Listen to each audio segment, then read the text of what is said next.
வெறுமனே தவறான தொடர்பு மட்டும் விபச்சாரம்.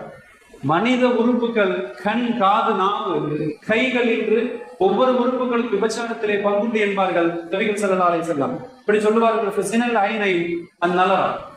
கண்களின் விபச்சாரம் என்ன தெரியுமா? கண்கள் செய்கிற விபச்சாரம் என்ன தெரியுமா? அந்நிய ஆணை ஒரு பெண் பார்த்து ரசிப்பது, ஒரு அந்நிய பெண்ணை ஒரு ஆண் பார்த்து ரசிப்பது. நபிகள் ஸல்லல்லாஹு அலைஹி வஸல்லம் சொல்லுகிறார்கள், இது கண் செய்கிற விபச்சாரம்.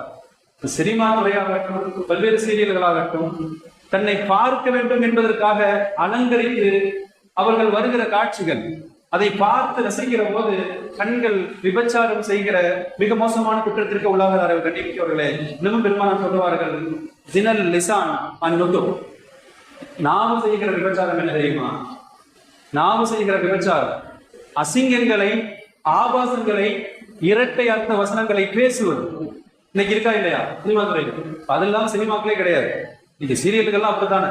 எவ்வளவு ஒரு அருவருப்பான காட்சியாக, அதுவும் குடும்பம் சகிதமாக, சிறு பிள்ளை, வயது வந்த பிள்ளை, ஆண்கள், பெண்கள் என்று ஒட்டுமொத்தமாக அமர்ந்து கொஞ்சமும் கூச்சம் இல்லாமல் அது போன்ற காட்சிகள் பார்க்கப்படுவது, அதை கேட்டு ரசிப்பது என்பது நாம் செய்கிற விபச்சாரம். மன்னிமிக்கிறவர்களே, ஜினல் புதனை நம்ம சினிமா பெருமானம் சொல்லுவார்கள், அந்த வார்த்தைகளை கேட்டு ரசிப்பது.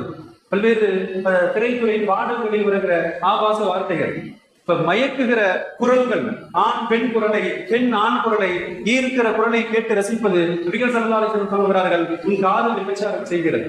நாம் நினைப்பதை போல கள்ள தொடர்பு மட்டுமல்ல விபச்சாரம்.